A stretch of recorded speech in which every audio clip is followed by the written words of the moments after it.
because Joan put a lot of work into preparing scriptures for today that I gave her.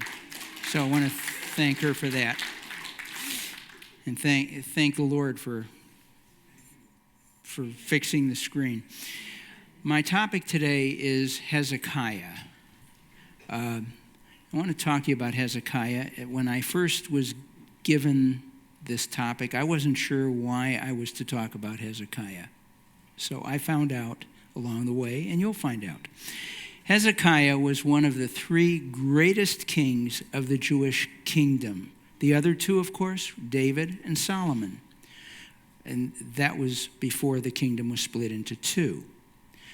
Hezekiah, however, reigned over the southern kingdom.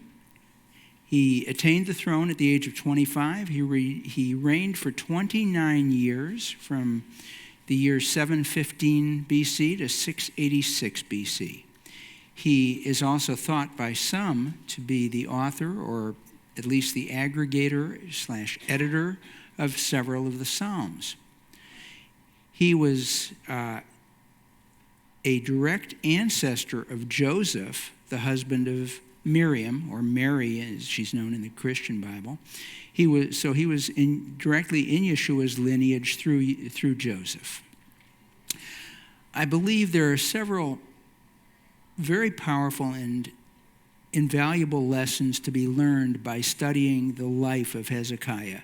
Hezekiah's story is recounted in three places: 2 Kings 18 through 20, 2 Chronicles 29 through 32, and Isaiah 36 through 39.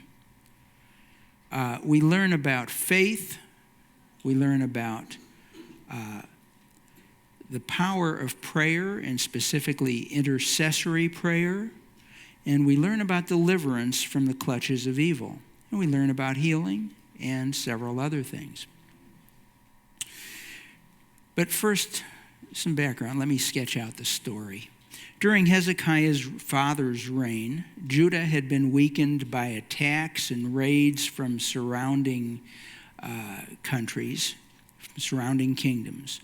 Almost immediately after he attained the throne, becoming king, Hezekiah began a series of religious reforms. The temple and temple service had fallen into disuse. In his very first month as king, Hezekiah called on the Levites to sanctify themselves and to sanctify the temple. He brought sacrifices, and temple service was restored as it had been.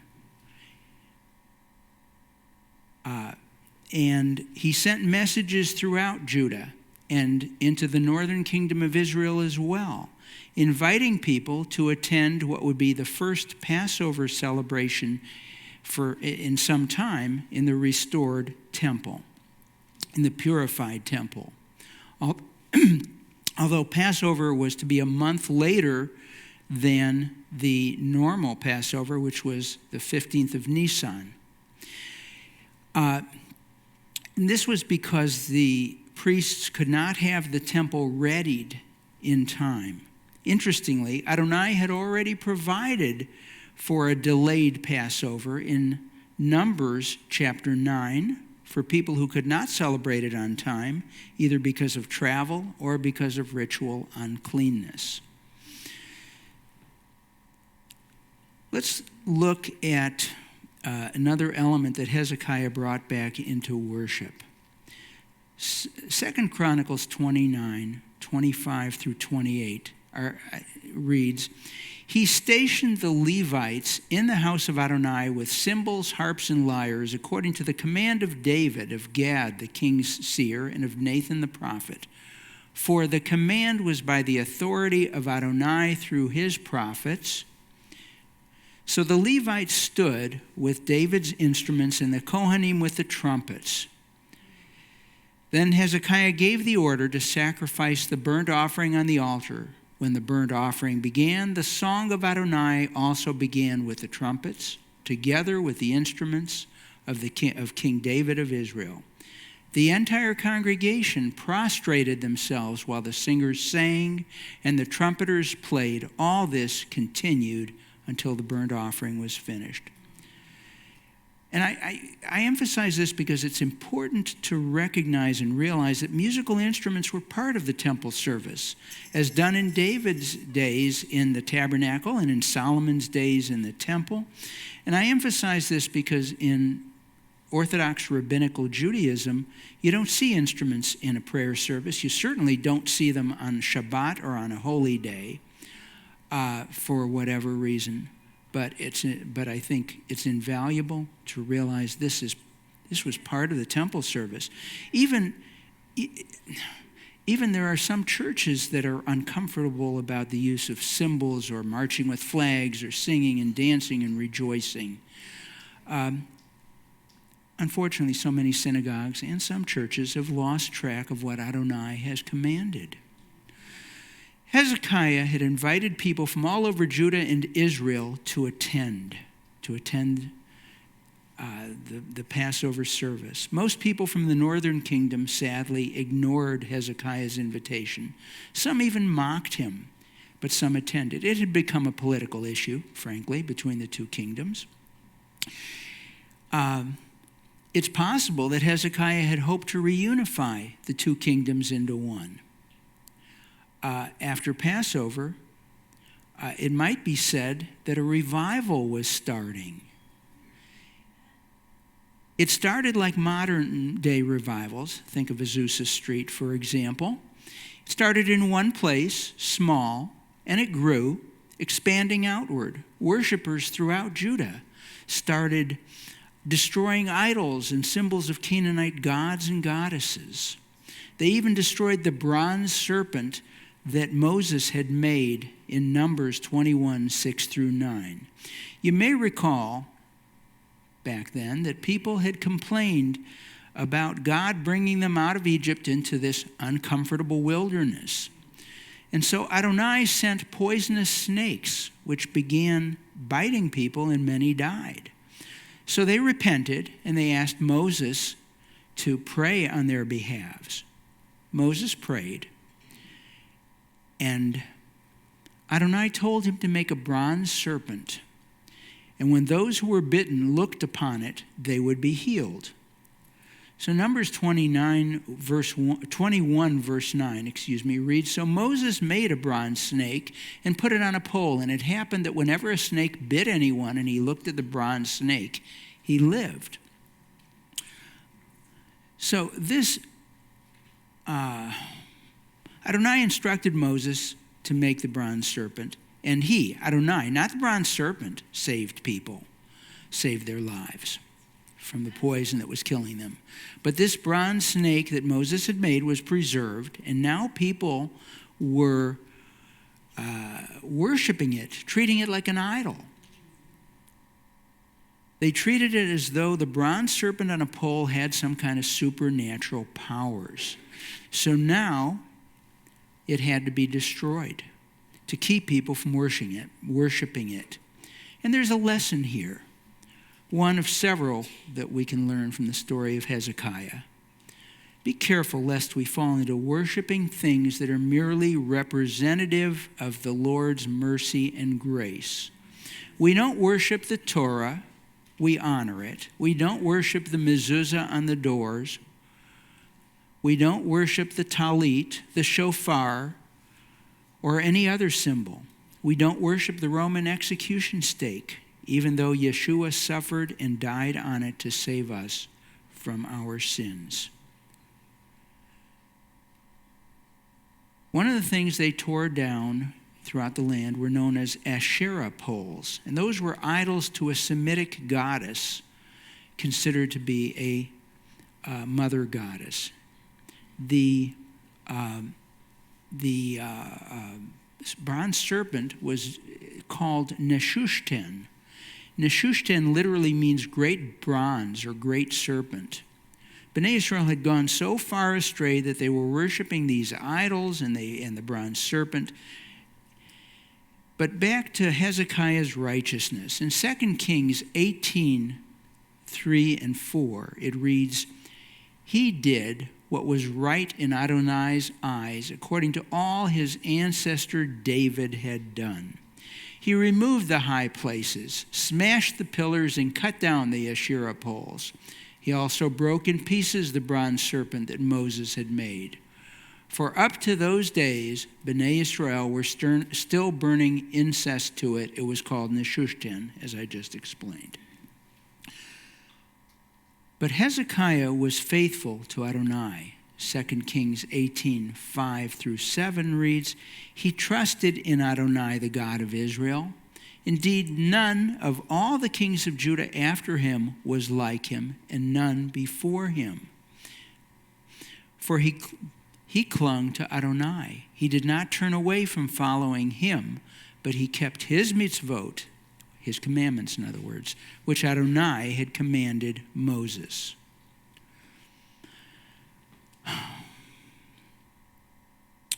So Adonai was with him. Wherever he went, he prospered.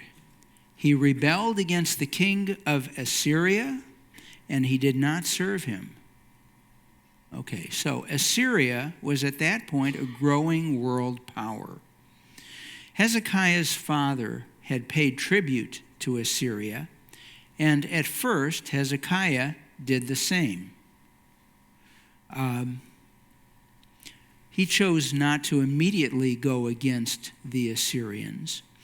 However, when the Assyrian king Sargon died and his son Sennacherib took the throne, several kingdoms that were under Assyrian rule had revolted, and some, including Hezekiah and the kingdom of Judah, stopped paying tribute. Hezekiah knew, however, that Assyria was not going to take this lying down, so he started to prepare for war. He fortified his cities, and he stockpiled weapons. He knew that a city, if it was put under siege, could not survive without water. So he had a tunnel built, a 1,777-foot-long tunnel built to bring water from the spring of Gihon to the pool of Siloam, which is at the lowest point in altitude within the historical city of Jerusalem. Pretty impressive engineering feat for something that took place 2,700 years ago. Sennacherib, meanwhile, didn't take any of this lying down. Sennacherib conquered many of Judah's neighbors, and then he went after Judah's fortified cities one by one. And the fortified cities fell like dominoes to his army, all 46 of them. 2 Kings 18:13 reads, now in the 14th year of King Hezekiah, King Sennacherib of Assyria marched against all the fortified towns of Judah and seized them. Hezekiah, at this point, had to feel that resistance was hopeless. So he sent a message offering to pay tribute. In other words, okay, no point in being overrun, no point in losing more of our military.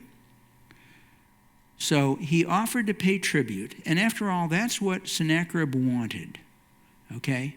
Sennacherib was, think of the neighborhood bully, or think of a gang seeking all the businesses in its area to pay protection. That's what Sennacherib wanted from all of the countries or all of the nations. Pay tribute. Now, if they'd pay tribute, enough tribute, he wouldn't have to overrun them. If they didn't, he'd overrun them. But he demanded so much gold and silver that Hezekiah had the gold stripped from the temple. 2 Kings 18:16 reads, at that time, Hezekiah stripped off the gold from the doors of the temple of Adonai and from the doorposts that King Hezekiah of Judah had overlaid, and gave them to the king of Assyria. Now, some accounts say he even sent his own daughters as concubines to Sennacherib. Here is the account of his submission in Sennacherib's own words, which were inscribed on a clay tablet known as a prism. It was a 15-inch clay tablet buried in the foundation of one of his palaces for future kings to read. And it was found by archaeologists, and I'd like to share that with you. This is Sennacherib's own words, translated, obviously, because I'm not going to read them in Assyrian. Okay? Wouldn't do any good. And I wouldn't understand them myself. As for Hezekiah of Judah, who had not submitted to my yoke, I surrounded and captured 46 of his strong towns, the forts, and uncountable smaller places in their neighborhoods by means of heaping up siege ramps, bringing up battering rams by foot soldiers fighting, by undermining, breaching, and sapping. I brought out of them 200,150 people, young and old, male and female, horses, mules, donkeys, camels, oxen, and sheep, beyond number, and counted them as spoil. He himself I shut up in Jerusalem, his royal city, like a bird in a cage. I encircled him with watchposts and made it impossible for him to leave his city by the gate. His towns which I had captured I detached from his kingdom and gave to Metinti, king of Ashdod, Patti, king of Ekron, and Silbel, king of Gaza, and so reduced his land. Now, those kings had gone along with Assyria, so these were rewards given to them. In addition to their previous tribute, he goes on to say, I imposed upon them a further payment as due my lordship. That Hezekiah, the fear of my lordly splendor overwhelmed him, and the elite and his picked troops whom he had brought into Jerusalem, his royal city, as reinforcements, deserted. To Nineveh, my lordly city, he had brought after me 30 talents of gold, 800 talents of silver, precious stones, antimony, large blocks of carnelian, ivory beds, ivory chairs. How many of you have an ivory bed or any ivory chairs sitting at home?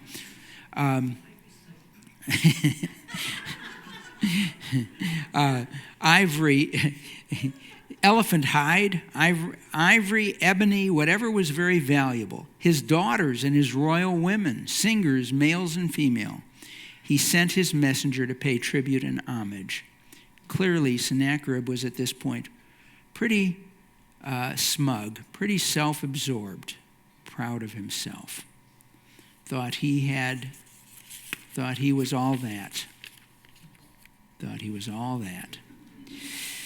But Jerusalem was not taken, okay?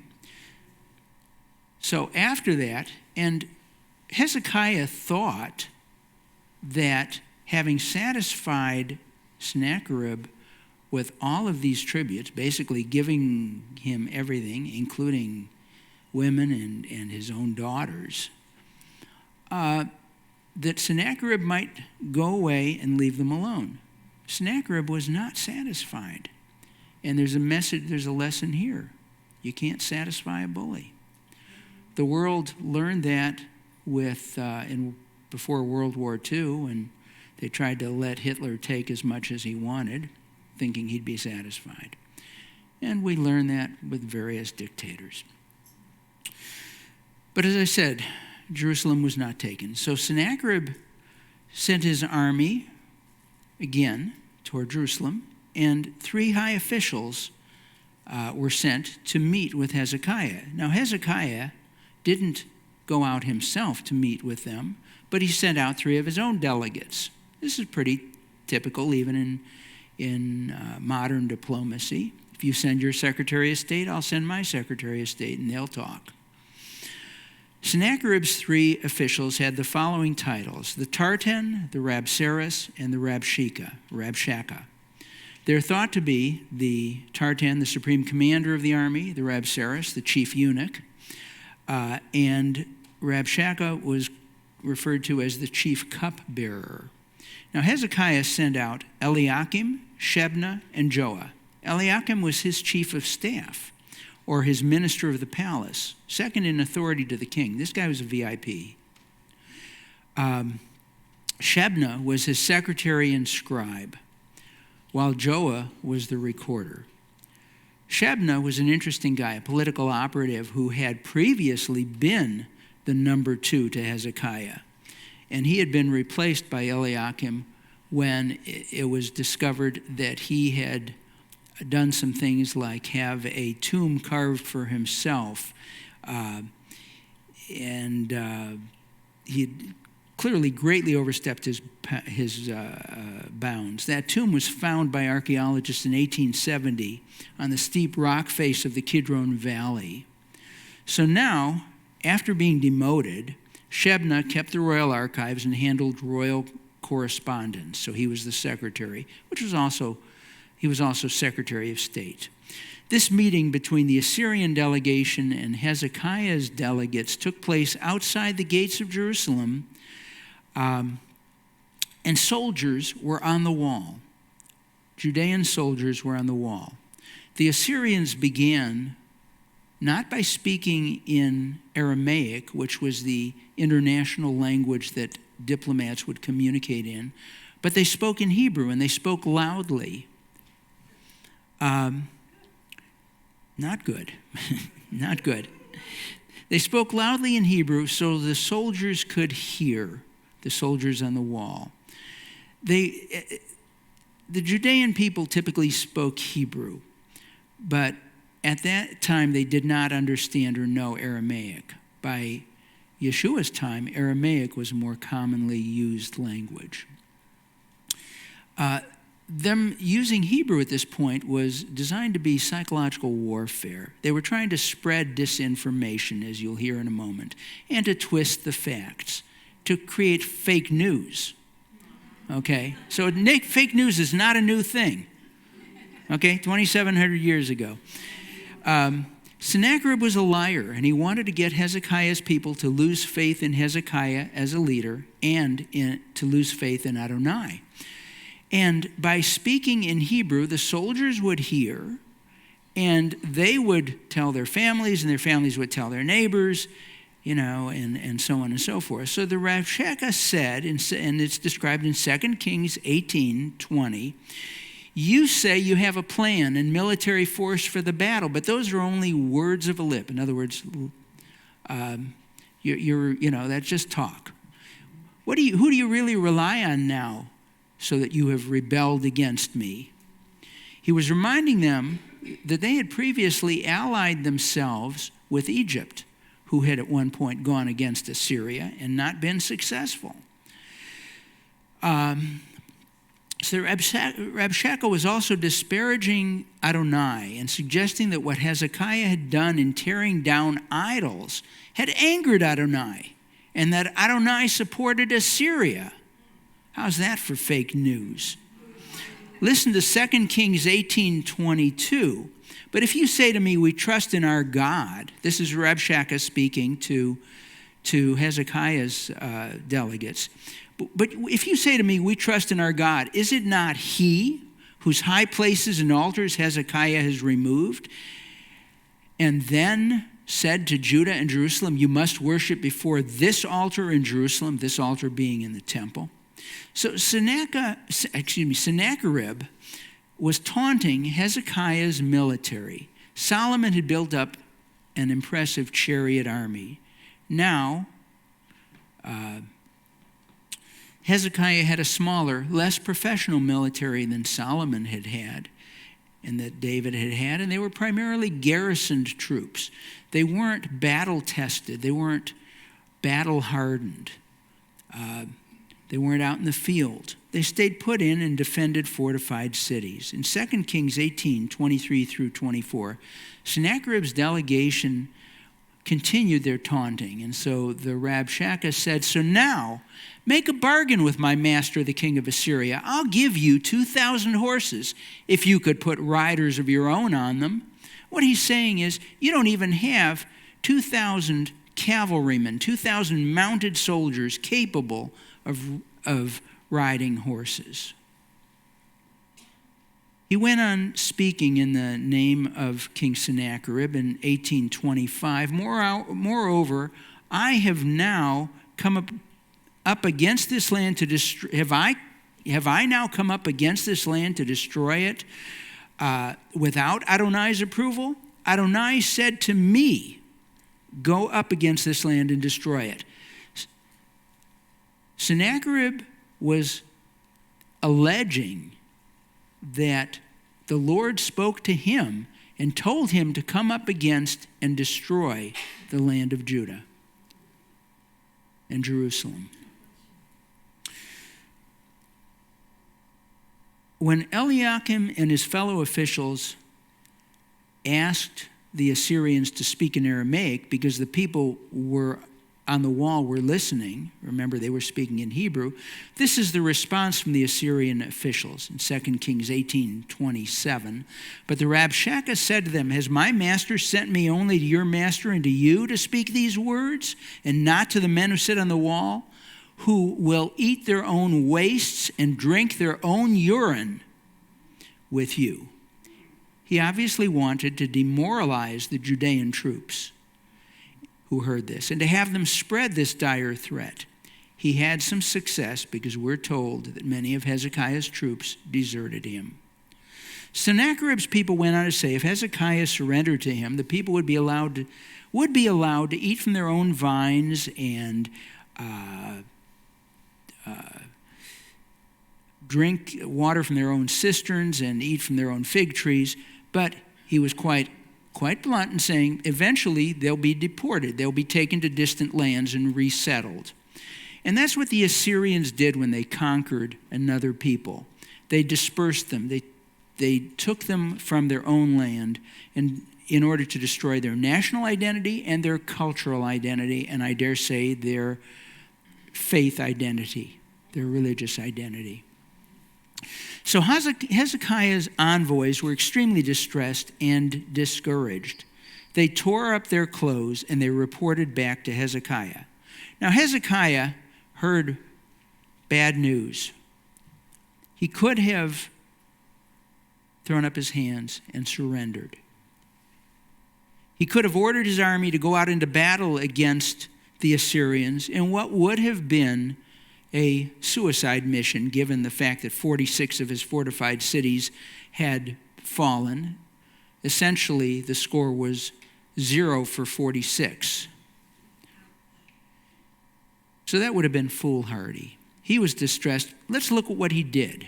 2 Kings verses 19, 1 and 2 says, when King Hezekiah heard this, he tore his clothes, he covered himself with sackcloth, and he went into the house of Adonai, that is, into the temple. Then he sent Eliakim, who was in charge of the palace, Shebna the scribe, and the senior Kohanim, the senior priests, covered with sackcloth, to Isaiah the prophet. Amen. Hezekiah went to the temple to pray. He sent his officials to Isaiah the prophet. You see, the role of a prophet was not always just to prophesy and tell you about the future, but the prophet was an intercessor. Hezekiah's emissaries were sent to Isaiah for intercessory prayer, for intercession on behalf of Jerusalem and Judah. And intercessory prayer was not a new thing at that point.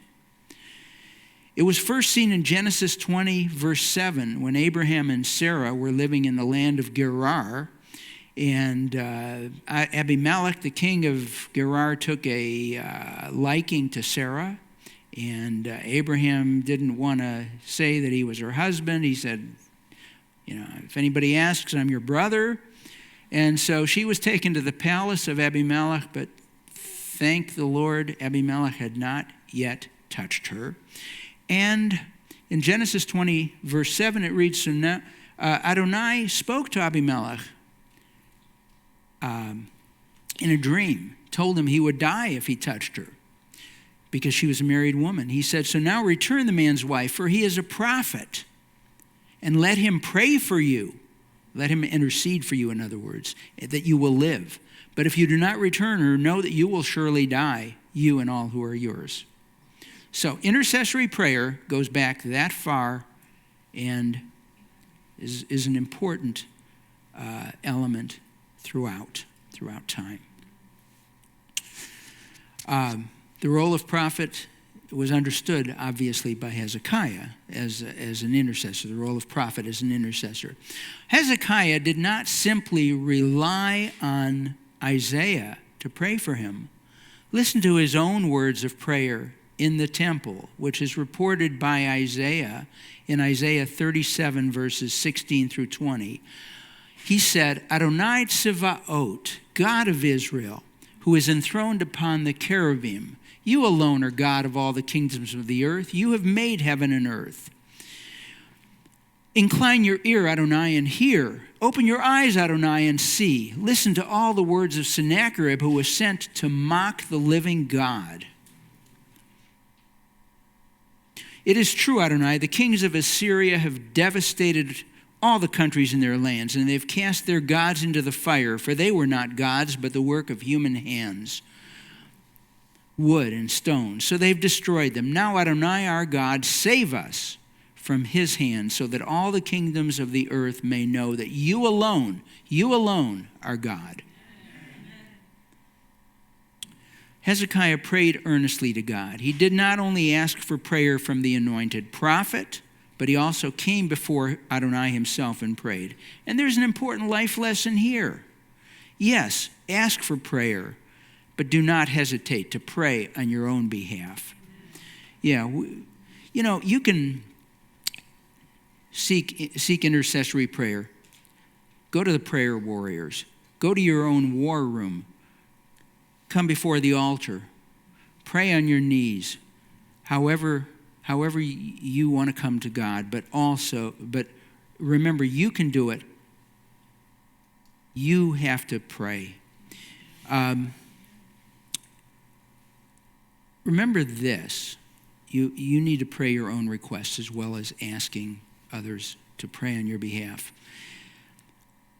Abba God and Yeshua are not too busy for you. They're delighted to hear from you. When you call upon the Lord, you know what? You're not going to be put on hold. You're not going to be told that the next available operator will be with you shortly. The wait time is slightly over 2 hours. I heard that a couple of days ago, and I don't remember where, but guess what? God will take your call immediately. Listen to the words of Isaiah 36, 6 and 7. Thus says Adonai, do not be afraid of the words you've heard, for which the boys of the king of Assyria have blasphemed me. I love the fact that the Lord referred to those officials as boys. No offense, kids, but okay. He didn't say the men. He didn't say the officials or the chief eunuch. I love that one. Behold, I'm putting a spirit in him so that he will hear a rumor, and he will return to his own country, and then I will cause him to fall by the sword in his own land. So, what about Sennacherib? Isaiah told Hezekiah that God had said the following regarding Sennacherib in 2 Kings 19, 21 and 22. This is the word that Adonai has spoken about him. The virgin daughter of Zion will despise you and mock you. The daughter of Jerusalem will shake her head at you, at Sennacherib. Whom did you taunt and blaspheme? Against whom did you raise your voice and haughtily lift up your eyes? Against the Holy One of Israel. Don't mess with God. What does the reference to the virgin daughters of Zion refer to? It's elsewhere translated, I think in the ESV or the CSB, as the fair maidens of Zion. Whether they're fair maidens or virgin daughters, it's a message to Sennacherib that the young women of Zion are not going to be defiled by him and his army and will not even be touched by him and his army. So Sennacherib had heard reports of a uprising against him or a threat against him from Ethiopia. So he shifted his focus at that point to Ethiopia and started to move his army in that direction. And at this point, a couple of calamities struck his army. The ancient Greek historian Herodotus reported that a plague of mice came upon Herodotus's army, and their bows were made of wood. The mice gnawed at the wood in their bows and chewed up their bows, as well as their wooden shields. Okay? Then the angel of God brought a fatal illness upon Sennacherib's army, killing 185,000 men in one single night. Scripture tells us that those who woke up the next morning were absolutely horrified and terrified to see 185,000 of their fellow soldiers' corpses laying on the ground. Not dead of violence, but just dead of, it might have been COVID. I don't know. They weren't, they didn't have vaccination cards.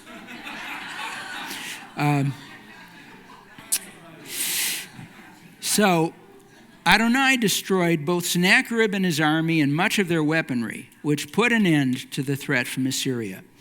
But someplace around here, Hezekiah fell ill. Now, some say it was between the first and second sieges. Some say it was after the second siege. Hard to know. But it was we believe it was 701 BC. Isaiah was consulted, came to him and said to put his house in order as he was about to die. Now, according to the historian Josephus, Hezekiah, of course, anybody when being given a death sentence, you're about to die, is going to become worried, depressed, melancholy. Josephus says that he became particularly depressed because he didn't yet have a male heir to assume the throne when he was gone. He didn't wallow in self-pity, however. He did what you would expect based on Hezekiah's prior behavior. He prayed to Adonai right after Isaiah told him he would die. Isaiah told him that. Isaiah started to leave. Before Isaiah could get outside the courtyard of his palace, it is said that Isaiah was in the middle court when he was called back.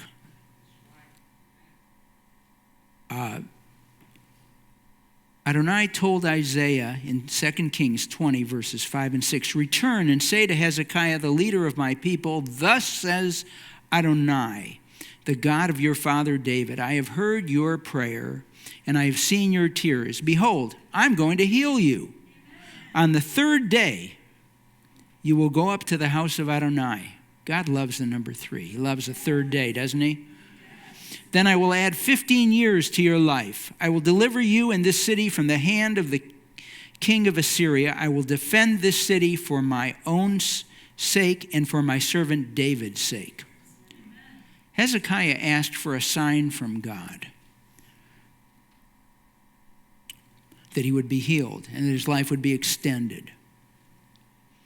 Isaiah told him that that a change in the natural order of the falling of a shadow, of the sun's shadow, would be the sign. And he gave Hezekiah a choice. Said, "Do you want the shadow to go forward 10 degrees or backward 10 degrees?" Hezekiah said, "Well, the sun, as the sun moves throughout the course of the afternoon, of course the shadow is going to go forward. I'd like to see it go backward." Why not? Okay? Then I'll really know for sure. And so it happened. It went backward 10 degrees. He received the sign from God. He lived another 15 years, and when he died, his son Manasseh became king of Judah at the age of 12. Okay, not even bar mitzvah age, right? So Adonai did give Hezekiah an heir after he recovered from his illness. Now, note that he's probably the only man who ever knew exactly how many years he had to live. Okay, we can look at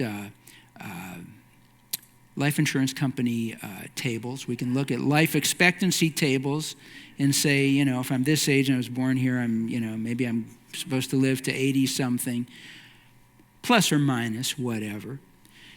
And sometimes physicians give a person an estimate of how long they have to live in the case of a terminal illness, right?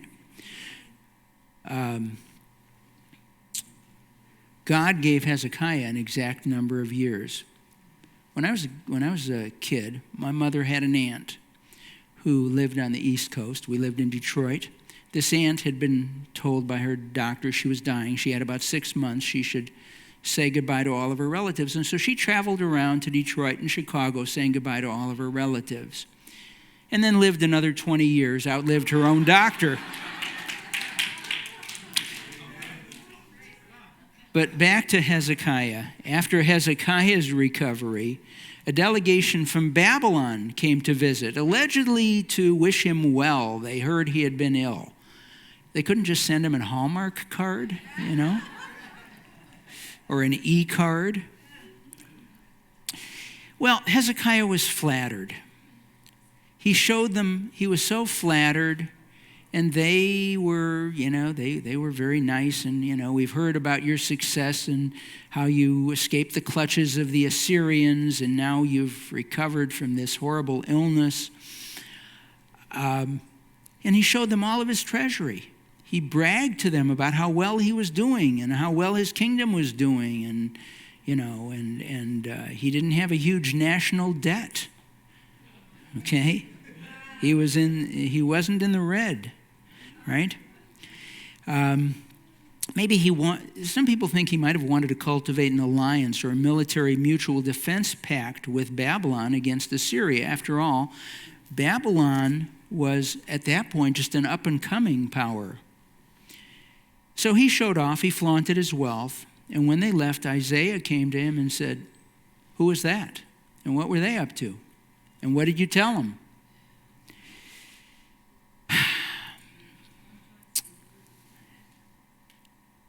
And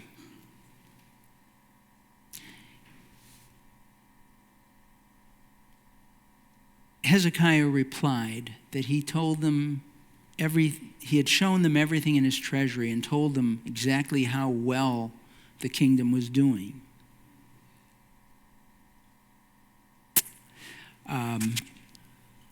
Now, listen to what 2 Chronicles 32 says. God had spared Hezekiah and gave him an extra 15 years. But did Hezekiah remain humble at that point? No.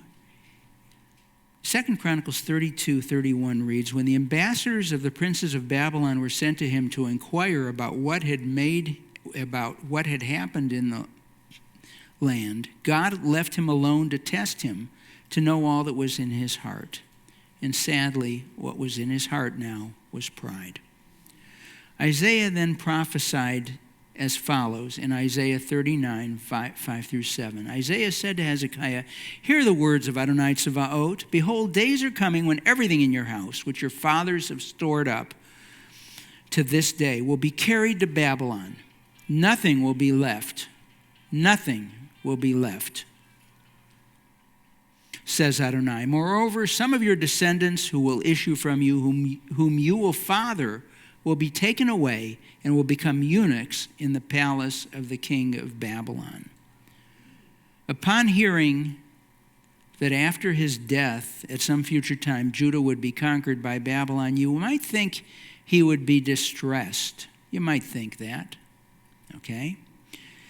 But listen to what Hezekiah said.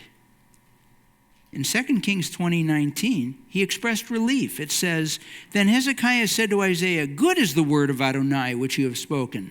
For he thought, 'Is it not so if there will be shalom and security in my days?'" So here was a king who had always been righteous and went to God for solutions and even for a reversal of what was to be disasters or his own impending death and various kinds of destruction, and he had gotten solutions to the crises. He had been spared, and Judah had been spared. Now, however, he said in essence, "Well, that's good. At least it won't happen while I'm here to see it." I would submit that Hezekiah was never the same after his illness. You know how perishable products, foods, and medicines have either expiration dates on them, or best if used by dates. Well, God extended his expiration date, but his best if used by date had been passed. It had been exceeded. He had gone beyond his shelf date. He was no longer at his best. He wasn't thinking like he had thought before. He wasn't thinking righteously and going to God first. Rather than, he was now making poor decisions. He allowed the flattery of the Babylonian delegation, these high officials of an up-and-coming kingdom, came to see me, he thought, to lead him to show off his wealth, which might have encouraged them to put Judah on their to-be-conquered list. Now, it was a while from there. It was still over 120 years before Judah was conquered, but rather than trusting God and continue to protect Judah, he was hoping for an alliance with Babylon. He was trying to impress them with how powerful he was, and maybe they'd like to hook up with him, which was a poor choice. Then when he hears that Judah will fall to Babylon, he says, well, at least we'll have shalom in my lifetime. That's not so bad. So let's look at the lessons that we can learn from the story of Hezekiah. There are several more lessons. He can be described as a man, by the way, first of all, he was not perfect. No leader is ever perfect, okay?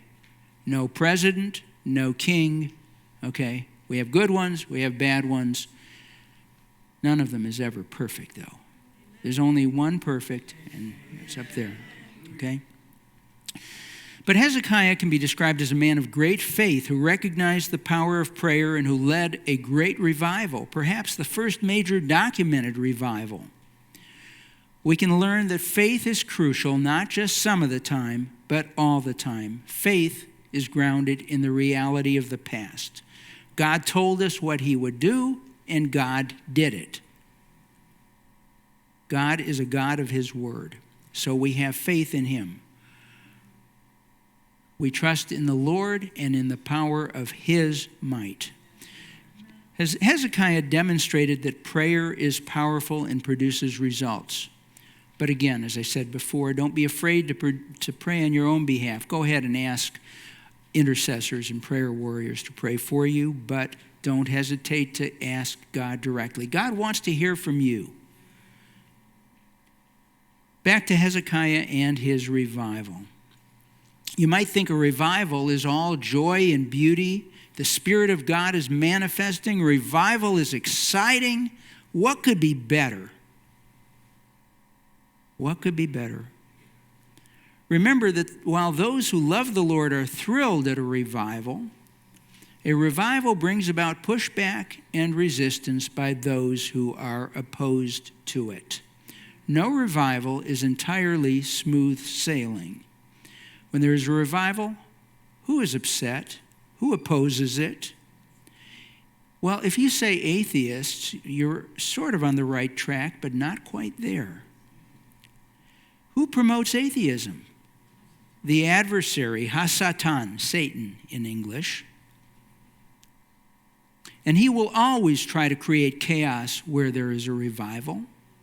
You see, revival kicks the adversary, Hasatan, right where it hurts. So what's the adversary going to do? Of course, in any revival, expect resistance and counterattacks by the forces of darkness. But expect and be prepared for significant pushback from the adversary anytime there's a revival, but know that God prevails. Hezekiah restored the original forms of worship. He didn't innovate or create new styles of worship. He didn't modernize worship, nothing to make it more contemporary or more exciting. He went back to the scriptures that were compiled at the time. Remember that the books that we were quoting from today, Chronicles and Kings and Isaiah, were not yet part of the Bible they had. What they had was the Torah, the 5 books of Moses, and that's what he went to. Okay? This was biblical Jewish practice, and it created excitement, and people turned back to God. Another lesson from Hezekiah is this: Adonai Ropheh, God heals. Healing comes in all sizes, shapes, and timetables. God healed then, and God heals now. He is the same God today as he always was. But again, if you want a healing, ask for it. I've heard people say they're afraid to ask, or they think God's too busy, or they're not worthy of coming before God. So they, I would love to be healed, but, or maybe you could pray for me. If it's worth being healed, ask him yourself. Yes, ask others. Yes, ask others, but come to him yourself. Another issue we can learn about from Hezekiah is about why bad things happen to righteous people. After all, this was a man who was very righteous, and yet suddenly we think we should have a smooth trip through life because we are God's beloved. Right? Anybody here having a smooth trip? Smooth sailing all the way? Rabbi, Thursday night? Right? But no, God tests us as he tested Hezekiah. Okay? Bad things happen to everyone in this world. When things go wrong, when we are being tested, we need to turn to God. Not to psychics, not to crystals, not to our astrological chart, okay, not to our horoscope or whatever, or to Ouija boards. Okay, we turn to God. God is with us. And going through difficult times is easier with God than without him. How much worse might the situation be if we didn't seek him? Some believers think that if someone is ill and is not immediately healed, they are deficient in their faith, or they don't have enough faith, or perhaps they have an unpardonable sin. This is simply bad theology, okay? And that may be the topic for another time. But whether God heals us quickly or slowly, or not even in this earthly body, it is not an indication of our standing with God. Hezekiah's father, King Ahaz, was a very wicked king. He didn't follow the ways of Adonai. He promoted idolatry, and he offered sacrifices to other gods. Some people say that he even offered some of his infants in the fire to Molech. And some of our sages speculate that maybe Hezekiah decided to be righteous because he had seen babies, maybe even his own siblings, burnt in the fire as sacrifices to idols. We don't know. We do know that Ahaz desecrated the temple, and yet Hezekiah, his son, was truly righteous and was blessed by God. And I think one important lesson, one important takeaway is that generational sins can be broken free of, as he so powerfully demonstrated. We see from Hezekiah's story that he loved the Lord, and it's also clear that Adonai loved Hezekiah. We know from the Bible that God also loves all of us. Psalm 136 reminds us in each of its 26 verses that God's chesed, his loving kindness, endures forever. Psalm 136:26 summarizes the entire psalm with the following: Praise the God of heaven, for his loving kindness endures forever. 1 John 4, verse 10 says, This is love, not that we have loved God, but that he loved us and sent his Son as an atonement for our sins.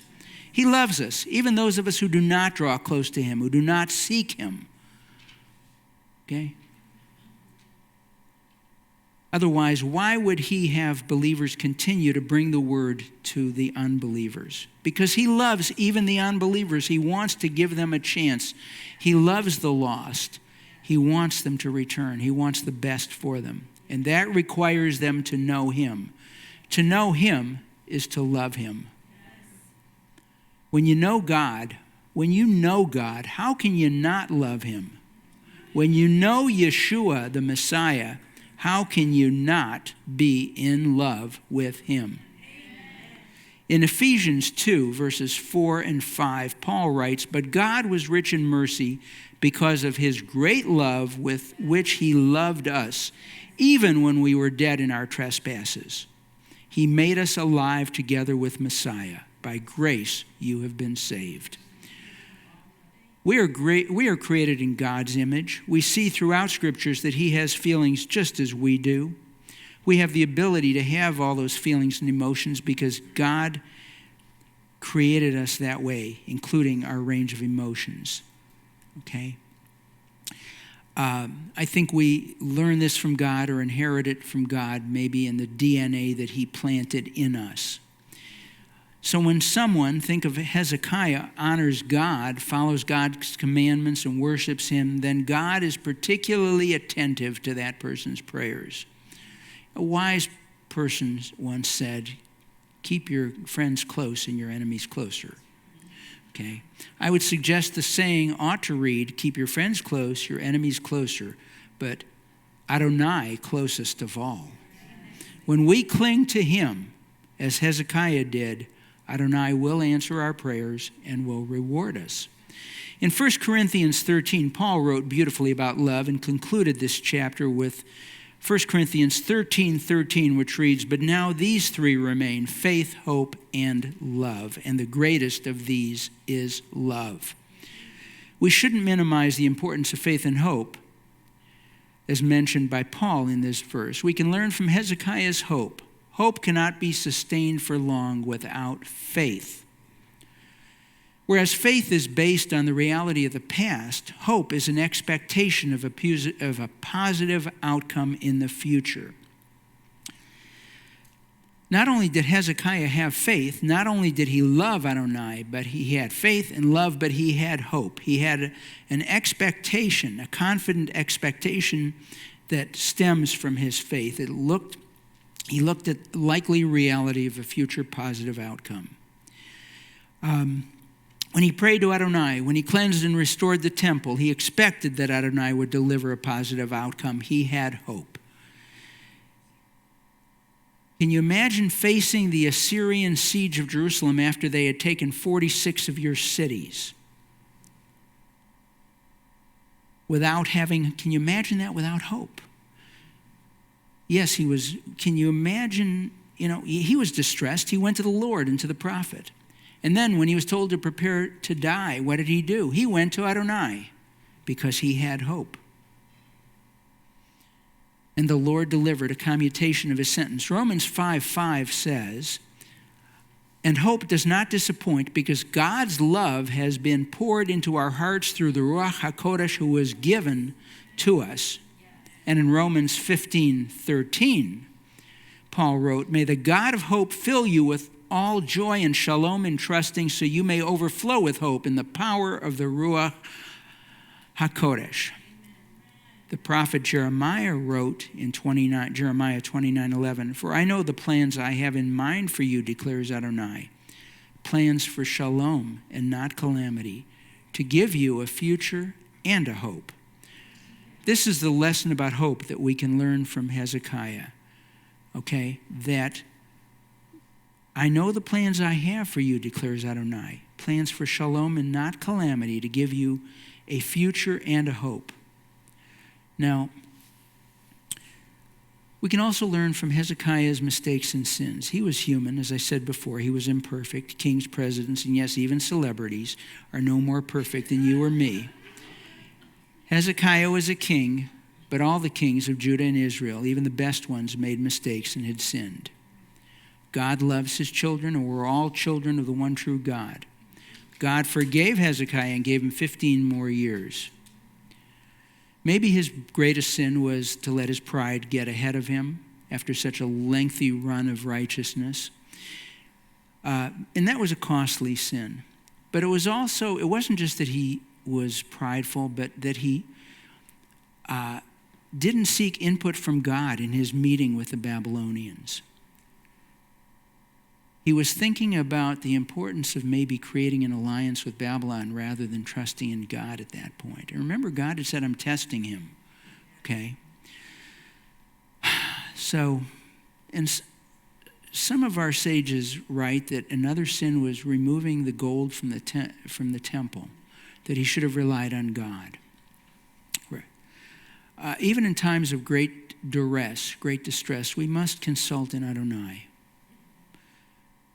God knew what was in Sennacherib's heart. Hezekiah did not. God knew that Sennacherib would not be satisfied just with the gold and the silver and all the jewels. Nevertheless, as imperfect as he was, Hezekiah was one of the greatest of the kings of Judah and Israel. 2 Chronicles 32:33 tells us that he was honored at his death by being buried in the upper section of the tombs of the sons of David. All Judah and the inhabitants of Jerusalem honored him at his death. I can imagine him having gone to the Lord and being greeted by Abba God and by Yeshua with the words, "Well done, our good and faithful servant." He serves as a model that every follower of the Lord should strive to emulate. Shabbat Shalom.